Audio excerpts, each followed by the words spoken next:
Hey, good morning, guys. My name is Dr. Boyce Watkins, and I wanted to come in for a second and talk to you all about this really interesting case that I saw in Black Enterprise. And I want to talk about something that a lot of people don't discuss in mainstream media, but I think is worth hearing about, and it has to do with what they call the 10-6 lifers. 10-6 lifers are black men in Louisiana who received sentences that were supposed to be 10 years and 6 months before they got parole.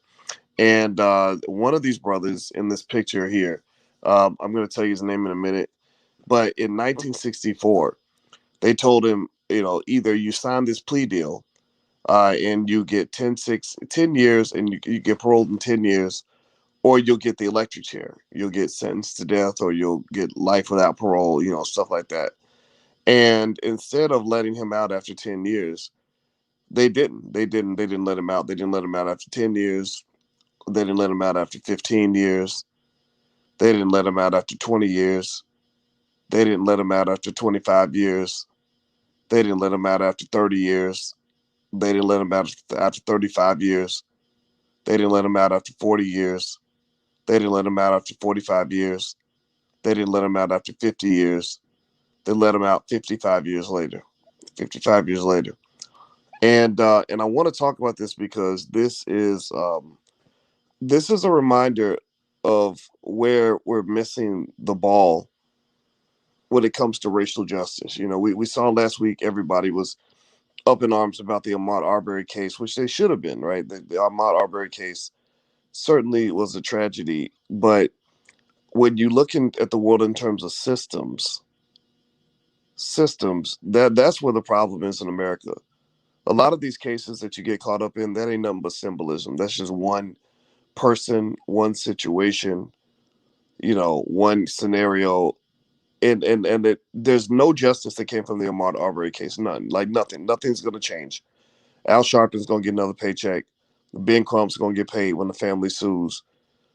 Y'all had a nice little show, a nice little press conference, but you didn't really get no real justice. Nothing really changed because justice is a system.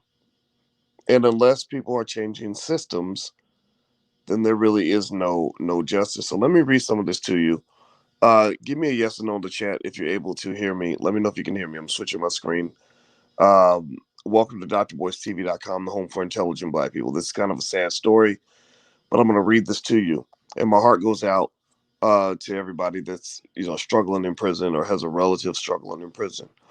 In fact, if you have a loved one who is in prison right now or who has been in prison, I want you to say their name in the chat so that we can make sure that the world knows they're not forgotten. Say their name, put their name in the chat. My Uncle Donald went to prison. My father went to prison. Prison affects everybody in the black community. It's literally one of the biggest plagues in your community. So he said in 1964, Lester Pearson, accused of murder in Louisiana, signed a plea agreement giving him a shot at parole after 10 years and 6 months. But it never happened. By the time Pearson walked out of the Louisiana State Prison, Angola, he served more than 5.5 decades in prison, 55 years. Pearson told PBS NewsHour that the plea agreement was the best option at the time for a black man in the Jim Crow South. However, after Pearson served his 10-6, he wasn't released, and it seemed nobody cared. Pearson is part of a group of about 60 10-6 lifers in Angola who pled guilty to crimes with the understanding they'd be released after 10 years and 6 months. However, many are being released more than 40 years after their parole date. 40 years after the parole date. Now, let's just marinate on that for a minute. 40 years after the parole date. That means you already did 10 years. You did 10 years. And then they put another 40. I mean, 10 years is I mean, imagine going to prison in 2011 and they're letting you out in 2021. Think about all the things that have happened in your life since 2011. And imagine that's all gone, right? But then you add another 40 years on top of that. So you've been in since 2011. It's 2021, but then they keep you in there till 2061. That's what they did to these black men. So let me keep reading this. They said Pearson's part of a group of about 60 10-6 lifers Today, 10-6 lifers are all between the ages of 66 and 86, and many are now being released just now, including Pearson, who was one of 5 10-6 lifers released in October after serving 57 years. Quote, "No one ever told me nothing," Pearson told PBS. "I always thought I'd die in prison. I've seen so many people die. I'm not mad about it. I'm disgusted. I did way more than my time, and I'm not the same person." Pearson and the other 10-6 lifers were released with the help of the Louisiana Parole Project. I guess, we're supposed to be happy that, that a group of people got together, and a group of, white liberals that, used their white guilt to get them out. And I am happy that they got out, but it ain't nothing to celebrate. It ain't nothing to celebrate. And I'm going to tell you why it ain't nothing to celebrate. Because number one, we celebrate these individual cases. Like we talked about Ahmaud Arbery. That was a big deal. Like one case. George Floyd, one case. And the problem, that the reason that you're missing the ball is because this ain't about one case. This ain't about one case. It's about thousands of cases. Thousands of cases. And then also, these men had their lives taken away. You're 20 years old. You have so much life to live. You get out of jail when you're 75, and people expect you to be happy about that. Where in the world, what universe is that a good outcome? In what universe? I didn't even hear nothing about them getting like, 50 million, $100 million for their families. Because to me, somebody suffers like that, their family should get $100 million, 100 million at least, maybe 200 million. I don't know. White people got the money. They got the damn money. Stop playing. Y'all know you got the money. And the thing about it is that this is happening to thousands and thousands and thousands and thousands of families. Joe Biden was prepared to go pay, you know, almost $500,000 to immigrant families for being separated from their children for 2 weeks. People that don't even live here, people that don't even have the right to be in the country, breaking federal law, trying to break into the country. And you got black people who've been separated from their families for 45 years, and nobody understands how this is a whole different level of pain that they dropped on us. And so what I'm simply saying to you, first of all these people deserve reparations. All these people deserve a bigger reparations check than any of us deserve. Any of us deserve. But I'm gonna tell you, with these guys, and they're part of the 10-6. I think they call it, what do they call it? 10-6 lifers. 10-6 lifers in Louisiana. They said 80% of them are black. Most of them are black men. Most of them are black men. So if you want to know why sometimes I just, when you talk to me about politics and you talk to me about, oh, we gotta go vote for Uncle Joe, all that stuff because Trump is a mean guy. I'm sitting there thinking, what is wrong with you? You really, this man created laws. They created a living nightmare for black people. Have y'all ever really sat and thought about how terrible prison is? It ain't just losing your freedom. It'd be one thing if they locked you up in your house and told you couldn't go outside. You know, you had to wear an ankle bracelet. That's terrible. That's not cool, right? But you could survive that. Like you could get comfortable in your house and get your favorite food, delivered to the door, and have people run errands for you and write a book or something and be comfortable. See your kids, hang out with family, right? So if you were locked in your house, that would be manageable. It would be terrible, but it would be manageable. But in prison, you're taken to a foreign land. You're taken to a foreign land that's made out of concrete with flies coming off the toilet, eating rotten, nasty food, with mentally surrounded by mentally ill people that might want to kill you, might want to rape you, might want to beat you at any given moment. Taken away from your family. Completely traumatized. And so they traumatize your people, mostly your men. Many of them locked up on false charges. Many of them forced to take a plea deal. Over 90 something percent of them have to take a plea deal, and they didn't want to take it. They wanted to fight for their innocence. And nobody really talks about that because y'all talk about Ahmaud Arbery. I'm not sitting there saying don't talk about Ahmaud Arbery, but shit, after you talk about that, please talk about the stuff that's actually gonna make a difference. It's gonna move the needle for black people. You can have 1,000 Ahmaud Arbery's, and that's not gonna move the needle. Literally, you can have 1,000 Ahmaud Arbery's and whatever and scream and holler and march and say Black Lives Matter and hold protests and rallies and invite Al Sharpton to every single party, and that is not gonna move the needle for black people. The reason it's not gonna move the needle is because you're trying to fight systems with symbolism. You cannot fight a system with symbolism. You fight a system with a system. Like a football team is like a system.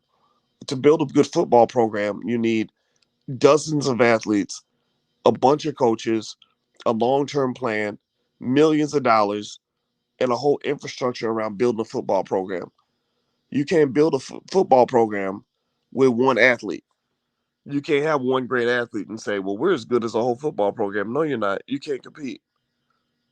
So systems are the same way. Your real enemy is not these one-offs, civil rights superstar cases where you got the civil rights superstars that show up and hold press conferences and prayer vigils and collect money and tell you about one person's story.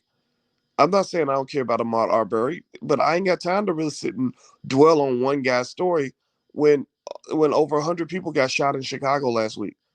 I can't dwell on one guy's story when there are thousands of people that are going through a nightmare 100 times worse than the one. At least his situation was short. At least George Floyd's situation ended after 10 minutes.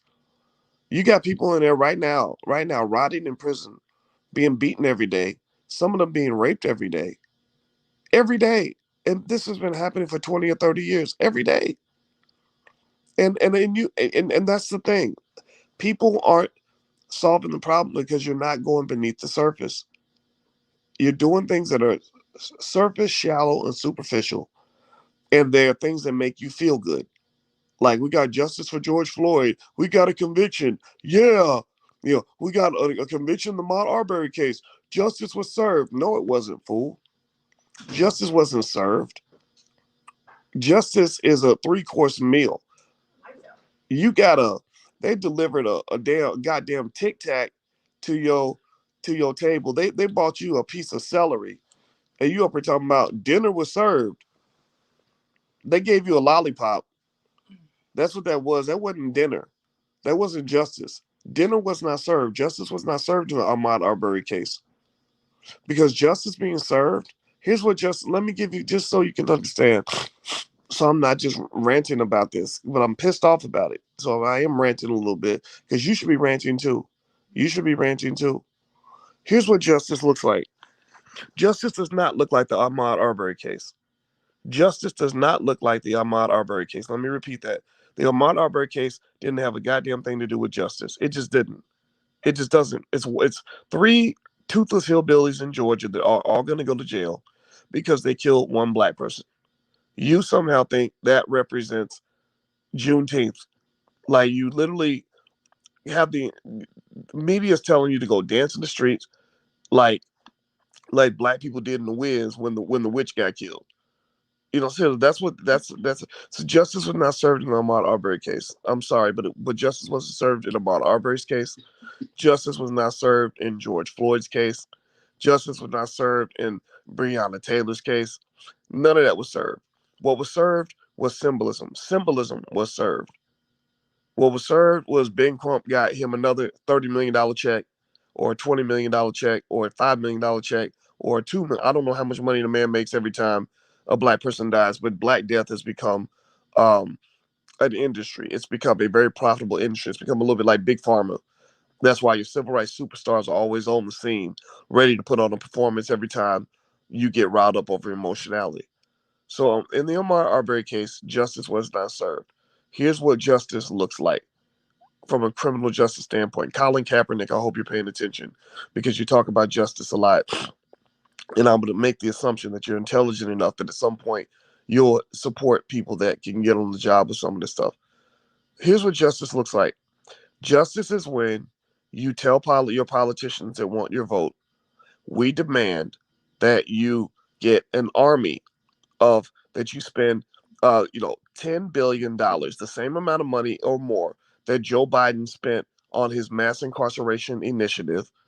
You put up $10 billion to hire an army of lawyers, like maybe 10,000 lawyers, 5,000, whatever number you got to order, to literally one by one review every single case of every single person who feels that justice was not served in their case.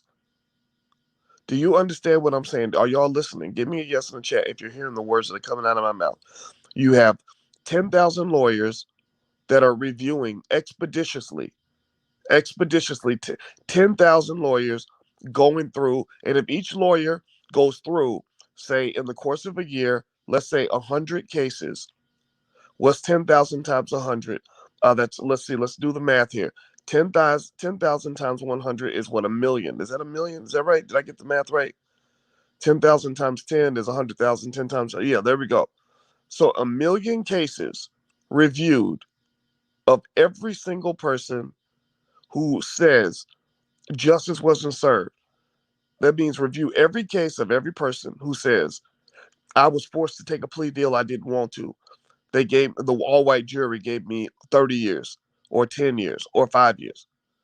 Every single case of somebody who says, I was a 10-6 lifer in Angola and I was supposed to get 10 years, but they gave me 57 years. Every single case of somebody who said, I went to jail and I was only in there for a year, but while I was there, I got beaten and raped so much that now I have mental anguish, and I want you to treat me the same way you would a white woman who has somebody grab her booty at a party and says that she's been under mental distress for the last 25 years. How come it's okay for a white woman to say somebody grabbed my ass in 1998 and I'm still traumatized from it, but a black man can't come out of jail talking about I got raped 47 times and I'm really fucked up because of that, and nobody hears that. Nobody hears that. But you hear a white woman all day long, but you can't hear a black man for nothing. Let me tell you, let me draw the picture of justice for you further. $10 billion at least. I'm literally doing a stick up. I'm literally doing a hijack right now. I'm literally saying I want to jack the government on this.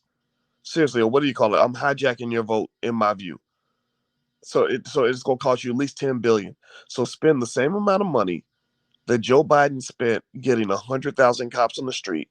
Spend the same amount of money Joe Biden spent building penitentiaries for your sons. He didn't build them for his sons because y'all know his son is a crackhead. Y'all do know this, right? Did y'all know? Give me a yes if y'all know that Joe Biden's son is a dirty ass crackhead, a raggedy ass crackhead that doesn't need all kinds of shit.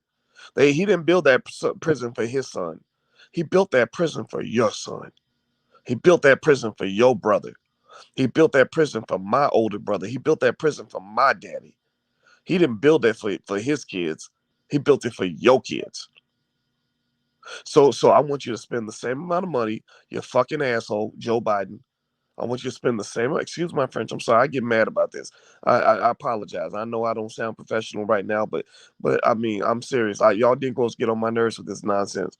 I'm sorry. I'm not making fun of anybody who was jumping up and down and doing cartwheels over Ahmaud Arbery, but justice was not served in the Ahmaud Arbery case. You don't even know what justice looks like. Justice being served means I want billions of dollars spent hiring 10,000 attorneys to expeditiously go through at least 1 million cases a year of anybody who has been a victim of this system that feels that justice was not served. And then when you determine by a jury of their peers, a real jury of their peers, I'm talking about people like Boyce, Watkins, I'm talking about myself in the third person. I'm not going to do that. My wife says that's a sign of arrogance. I don't want to be arrogant right now.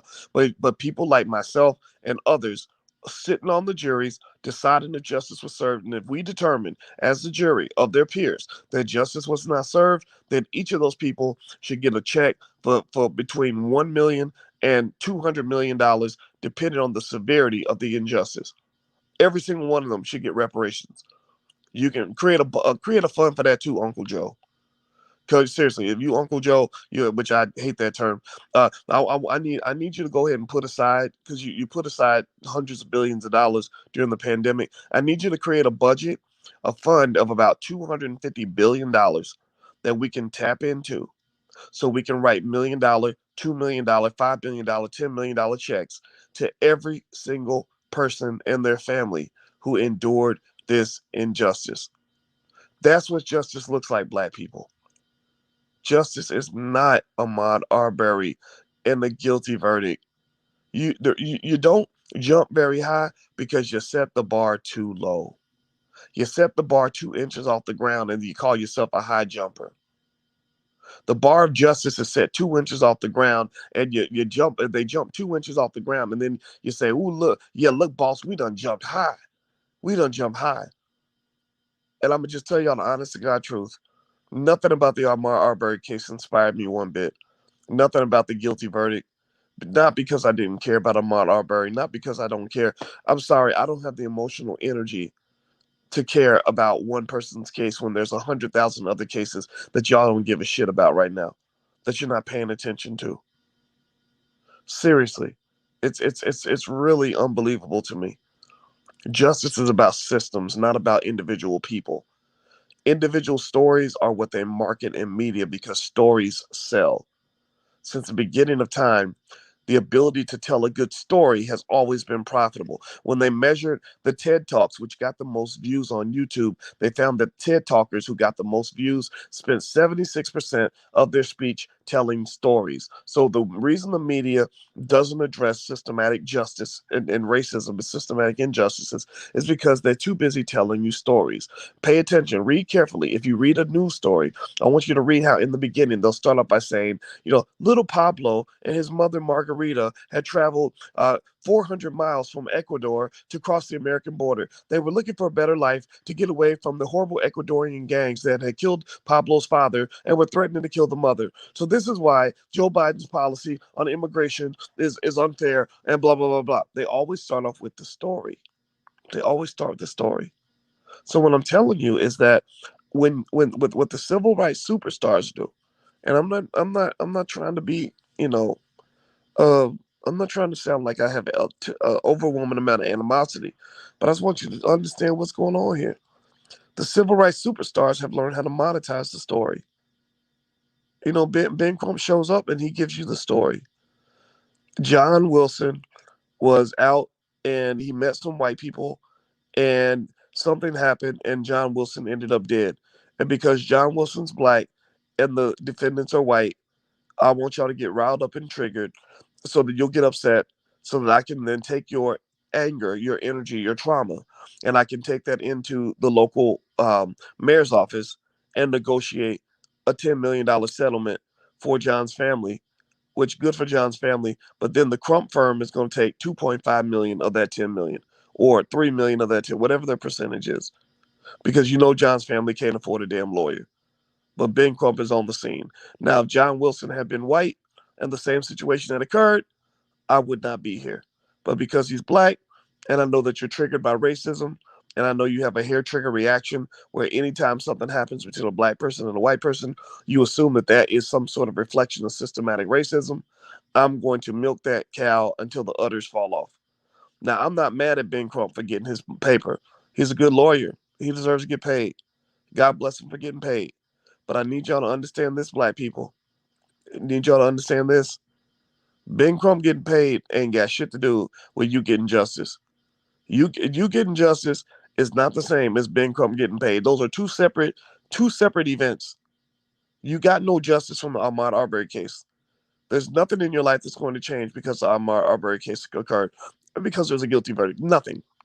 I don't know of a single law that was changed. I don't know about anybody that was any systematic release of black men from prison that occurred as a result of the Ahmaud Arbery case. I don't know about any black community that where the homicide rate would drop because the Ahmaud Arbery case found a guilty verdict. I don't know about any massive wealth transfer to the black community of the in the billions that has occurred as a result of Ahmaud Arbery. I don't know about anything systematically that's changed about the educational system because of Ahmaud Arbery. So when you tell me justice is served, I just need to ask you a simple question.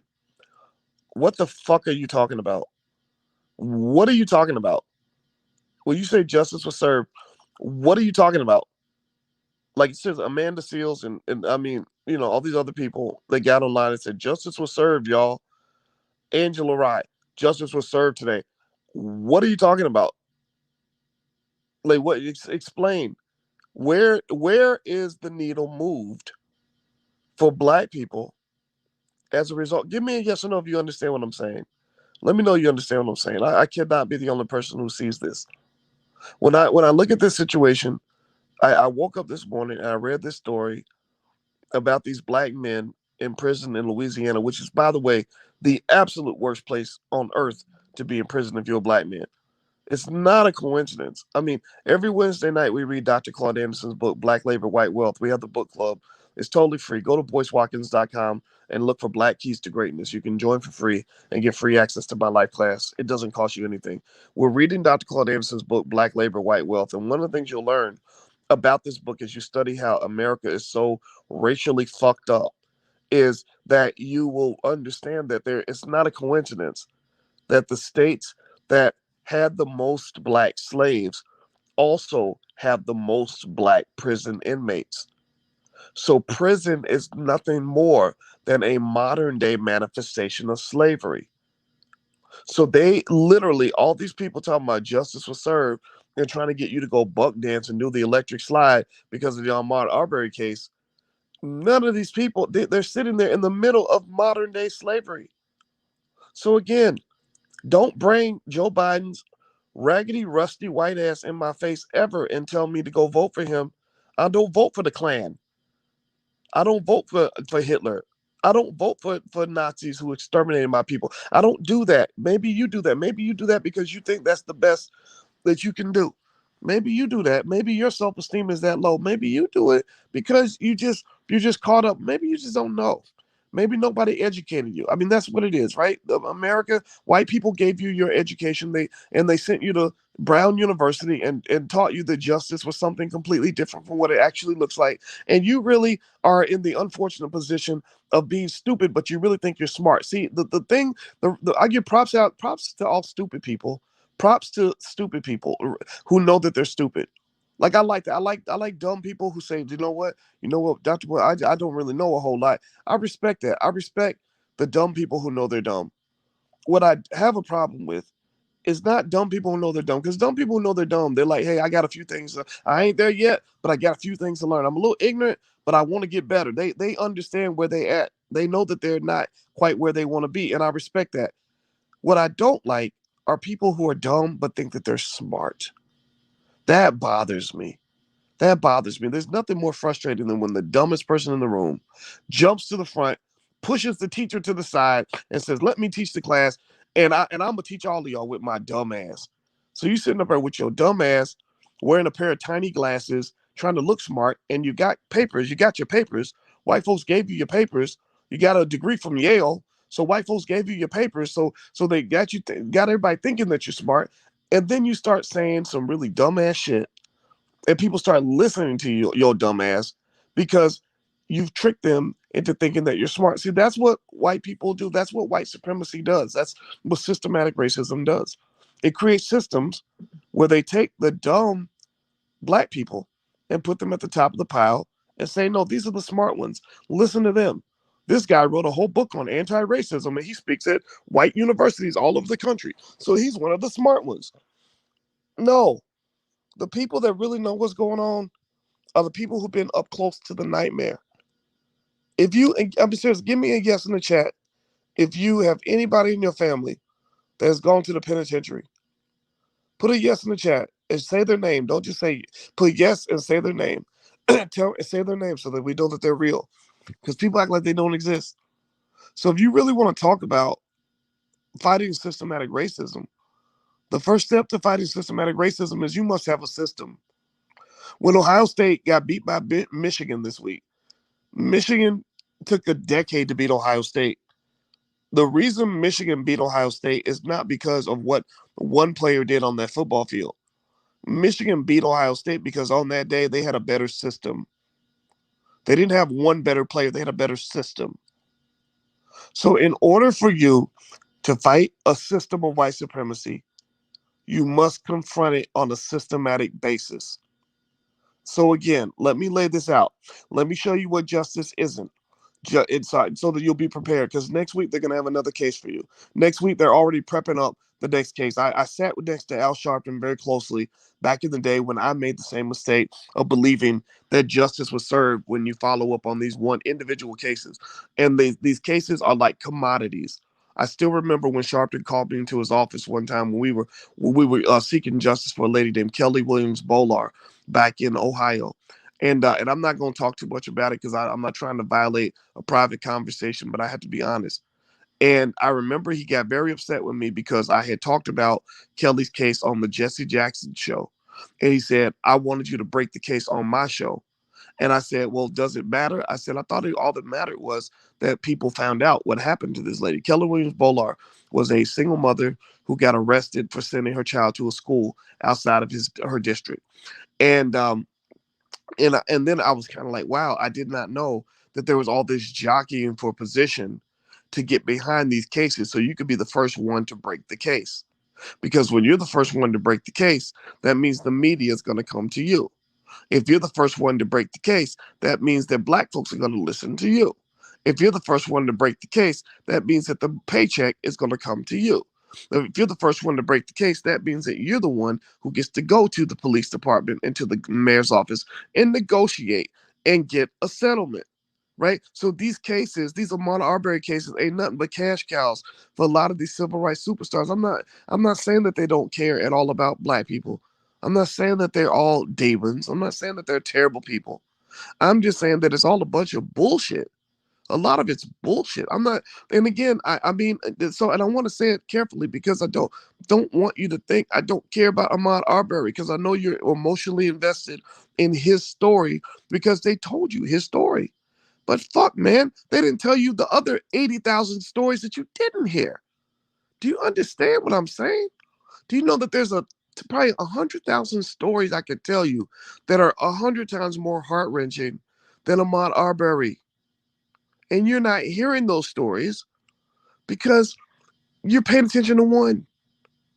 And that's why the needle isn't moving forward in your community, because you don't know how to negotiate properly. When Joe Biden and his Democratic Negro minions all show up doing the electric slide and buck dancing to get you to vote for the Democratic Party, they deliberately trigger your simple-minded emotionality, and they bring you one case and they tell you one story, and you get all caught up in one story and one case. And then when that one case gets a guilty verdict, they say, look at what we did for y'all. We got you a guilty verdict in the Ahmaud Arbery case. I'm sorry, but Ahmaud Arbery having a guilty verdict didn't have nothing to do with me. That didn't have nothing to do with none of the things I care about. I mean, that was good for his family, but it didn't have nothing to do. 99.999% of all black people I know gained nothing from a guilty verdict in the Ahmaud Arbery case. But I tell you what, if we apply the systematic justice plan of, let's label, we're going to call it the Dr. Boyce Plan for social justice. How about that? So we implement the Dr. Boyce Plan for social justice, where we take $10 billion or more and we tell Joe Biden, give us $10 billion, and we're going to give $10 billion to 10,000 black attorneys who are going to systematically review every single case in which anybody accuses the government of injustice in their sentencing, in their arrest, and during their incarceration. And every time our committee, a jury of their peers, concludes that justice wasn't served, we're going to write a check to that family for no less than $1 million up to $250 million. If we, excuse me, a quarter of, I said $250 million. $250 million, $250 million. That's what I meant to say. Seriously, because the question I want to ask you is this. The story I started talking about the brothers who were part of the 10-6 lifers down in Angola. They took 57 years of his life. 57 years. What do you think a man should be paid? What would you need somebody to pay you to make it worth you losing 57 years of freedom to only be sent to a place that's worse than hell on earth? How much money would they have to pay you to make it okay for you to give up 57 years of your youth? You can't live your life. You don't get to fall in love. He didn't get to get married. He didn't get to go out and have children. He didn't get to go out and go through all the great things that we all experienced in our 20s and our 30s and our 40s and our 50s and our 60s. How much is that worth? Because I can tell you, there was a lady, I think her name was Erin Andrews, but maybe I got the name wrong. Maybe it's a different lady. There was a white lady with Fox who went to a hotel, and in the hotel, she she got naked, right? And one of the hotel clerks was a little bit of a pervert, and he put a hidden camera in her room, and he filmed her naked. And as a result of the hotel employee putting the hidden camera in her room and filming her naked, she got $50 million. Did y'all know that? Did y'all hear about that case? I want to say it's about $50 million. I got to look up the exact number. So if a white woman can get $50 million for being seen naked one time, what does a black man deserve when he's been sent away to prison for 57 years, been maybe beaten, raped, taken away from his family, traumatized over and over again? What's that worth? So again, under the Dr. Boyce Watkins social justice plan, this is the one I would present. If the Biden camp called me and said, "What's it going to take to get your vote?" I would give them a proposal, and it would be a $250 billion proposal. Because the 10 billion is just the beginning. The 10 billion is just so we can go and hire 10,000 black lawyers, maybe more. Maybe we need 20,000 to literally focus all their energy on reviewing, on cleaning up the mess that you created, Mr. Biden. We need reverse mass incarceration. We need mass exoneration. You reverse mass incarceration with mass liberation. You reverse mass incarceration with mass investigation. You need to investigate what happened in the Joe Biden, Bill Clinton crime bill, mass incarceration. You must investigate it like the goddamn Nuremberg trials. Do you hear the words that are coming out of my mouth? Are you hearing what I am saying to you right now? This needs to be the Nuremberg trials. They need to do like they did with the Nazis, where they go back for the next 50 years and turn over every stone to find every Nazi in the United States who was engaged in the mass incarceration of black people. That means investigate, go back and dig up John Lewis and all the members of the Congressional Black Caucus who supported the mass incarceration. Y'all don't know this. Y'all don't remember this. I know y'all. I know John Lewis has been. You've been trained to believe he's a hero. Again, that's because of propaganda and misinformation. I'm not saying he was a terrible person all the way around, but let me tell you what happened with John Lewis. This is a true story. Look it up. Look it up. It's in the news. It's not. You can Google this. Bill Clinton had trouble getting his crime bill passed in the 1990s because some members of the CBC actually said, "I give a damn about black people." Some members of the CBC saw where this was going. They saw it similar to the war on terror, where government overreach was inevitable as a result of their response to the crack cocaine epidemic that they created. They created that, by the way. That's another whole another conversation where we deserve a couple $1 trillion in reparations. And they cannot get it passed because some members of the CBC said this is going to destroy the black community. You're going to incarcerate millions of black people. And the person that got it through, that got the Negro minions on board, I swear to God, look it up, was John Lewis. And I know, and I hate the idea that I have to sit here and bust your bubble by talking about a man who's dead. But I'm sorry, black people, but your heroes really ain't your heroes. Your heroes ain't really your heroes. Your heroes are false flag operations. Your heroes are propped up. Your heroes are false creations, and the evidence is everywhere. Why do you think it is that with all the screaming, hollering, yelling, and marching they got you doing, that nothing is changing? Why do you think it is that with all the prayer vigils and the rallies and the civil rights superstars we create, that nothing is changing, nothing is moving forward? Black people are dying more than ever. Black people are going, they have filled up the prisons since forever. Black wealth continues to drop. Black kids ain't being educated because you're letting white people be your parents. You're letting them be your parents. You're letting them control the systems that ultimately control your reality. So when a guy like me comes along and says a lot of this is bullshit, your first reaction is to get mad at me. and to say, what are you talking about? How dare you talk bad about Ben Crump? How dare I'm not talking bad about Ben Crump. I'm just telling you what it is. Oh, why you talking about Al Sharp? Why you hating on John Lewis, man?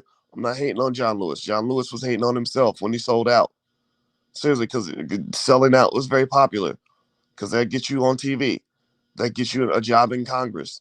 That makes you important. I'm sorry. So I just think at the end of the day, man, if you talk about justice, don't come talking to me about an individual case. I don't want to hear nothing about, because mark my words, pay attention, black people. Here's two things that are gonna happen in the next 2 weeks that you can bet your black ass on. One, another rapper is going to die, because about two rappers die a week. Actually, it was more like four. Last year, 200 rappers died. So the inevitable is going to happen in the next week or two. One, another rapper is going to die, because rappers die every week because they promoted death culture to your community. They got systems sprinkling acid rain on your community, and you up here fighting back. You up here fighting back with a BB gun. They got whole systems of acid rain raining on your. They got a whole weather system over you, and you up here thinking you're gonna control the weather with one umbrella. Like, so that's how you look when you get caught up in one case, thinking one case is gonna bring justice to millions of black people. So two things that are gonna happen. One, a rapper's gonna die, because they're promoting death culture. Again, they use systems. White people use systems to destroy you, to control you. The racist white people. How about that? So one, a rapper's going to die, and then two, another case is going to be promoted to you by the civil rights superstars. There will be some black man or some black woman somewhere who gets into some situation with some white person or some white cop, and the black person is going to be killed. You won't know anything about the case. You won't know any of the specifics. You won't know if this is a black man who just, stabbed his baby mama in the stomach. You won't know if this is a black man who just raped a child. You won't know nothing about the case, but you're going to be trained to have a hair trigger reaction to make the assumption that this was an injustice, or here they go again, killing black people for nothing. And you're going to get all pumped up. This case is going to take over the media. Your civil rights superstars are going to pop up on the scene again. You're going, like, the ambulance chasers that they've become. Ben Crump will be there. Lee Merritt will be there. Perhaps you're going to have Al Sharpton there, and you're going to have a bunch of Negroes around them, holding like a prayer vigil, because that's what they do. They're like professional prayer vigilers, and they're going to all cry and tell you the story about this person that you don't know, and they're going to say, look, he had a child, which obviously means he's a good person, because only good people can have children. And he was innocent. He wasn't doing nothing. He was just walking through the neighborhood. And then the police decided they just want to wake up and kill black people today. At the end, right? And I'm not saying that it won't be a real injustice. Maybe it will be, but they're going to convince you that this is the case that you need to get pumped up about. They're going to convince you that this is the thing you need to spend your energy on. They're going to convince you that this is the thing you need to spend all your time chopping it up about on social media. And they're going to get you to ignore all the real injustice that exists in America. They're getting you to ignore the system because they're selling you the symbolism. But let me just tell you this, mark my words on this. You cannot fight a system with symbolism. It is a joke. It is something that it's like literally something. And again, I dare you, if you don't believe me, you show me one systematic result that occurred as a result of the Ahmaud Arbery case. Show me one systematic change in America that has occurred in the lives of millions of black people as a result of the George Floyd case. Notice how they took George Floyd's image and they put it on these big murals, and they talked about him like he's like you should worship him and worship the family, and they made them into the royal family. And I think that's fine. I don't care about that part. But it ain't got nothing to do with me. It ain't got nothing to do with me. What I'm thinking about is I'm thinking about all the millions of people who are quietly suffering because we're not actually making our move. We're not doing what we're supposed to do. We're not on our job. Our job is justice, man. So again, if you want my vote, if you're a Democrat and you want my support, I need to see a reverse mass incarceration plan that is just as systematic as the original plan. I need to see a reverse mass incarceration plan that has just as many financial resources as the original plan. I need to see a reverse mass incarceration plan that involves just as much heavy lifting as your original plan to lock us up. I need you to put the same energy in releasing our people as you put into locking our people up. Do you understand what I'm saying? So I'm talking about hundreds of billions of dollars. I'm talking about years of consistent effort. I'm talking about the same way Joe Biden said to lock up every Negro in America, we need 100,000 cops. Well, I say to release every black man, black woman, innocent black man, black woman in America, we need 100,000 lawyers. So the same way Biden wanted to hire 100,000 cops, I want to go hire 100,000 lawyers to counter the damage that was done by those 100,000 cops. See, the thing y'all don't understand is if you pay attention, again, this is why I think it's very important that you read books like Black Labor, White Wealth by Dr. Claude Anderson. He will help you understand that you've been basically managed like rats in a cage. The person who owns the cage that controls thousands of rats, he ain't chasing individual rats. He's not thinking about whether or not Mickey is gonna get in the cage with Minnie. He ain't talking about one rat or two rats. He's looking at thousands of rats. He's looking at entire colonies of rats. And he's building systems to manage all those rats. Right? And you, on the other hand, have been trained to think about one rat at a time. That if we get Mickey out of the cage, Mickey is the favorite rat. So if we get Mickey out of the cage, then that's the strike against the cage. That's a justice for all rats everywhere. No, it's not. No, it's not, because the man who built the cage has 85,000 rats in there. You release one. Fuck you. That's stupid. You're dumb. Get off the stage, please. Step off the stage. Let the smart people take over. I know you. I know you went to Harvard and stuff, and I know that white people told you that you're smart, but you're not. At least not when it comes to black issues. Maybe you can do something for white people. Go and save the whales or something, or save the environment. Whatever white people do, like they save puppies and shit. Like go do that. That's what you're good. That's what you're trained on. You were trained in their world, and you're good at that world. Let the people that live in this world solve the problems in this world. So what I'm really also saying here is that you got to start listening to the right people. You got to start listening to the people who are up close and personal with this shit. You got to start listening to people who understand how to develop systems. You got to start listening to people who ain't scared. You got to stop listening to black people who are not begging for jobs from white people while simultaneously claiming to stand up to the injustices of white people. You can't fight the injustice while you're begging for a job. You can't fight the injustice while you're begging them to put you on CNN. You can't fight the injustice while, like, I can't sit down and properly negotiate with anyone if I am simultaneously dependent upon the person I'm negotiating with. So a lot of your civil rights superstars need white people.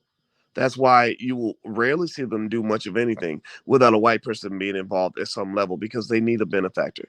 They need a babysitter.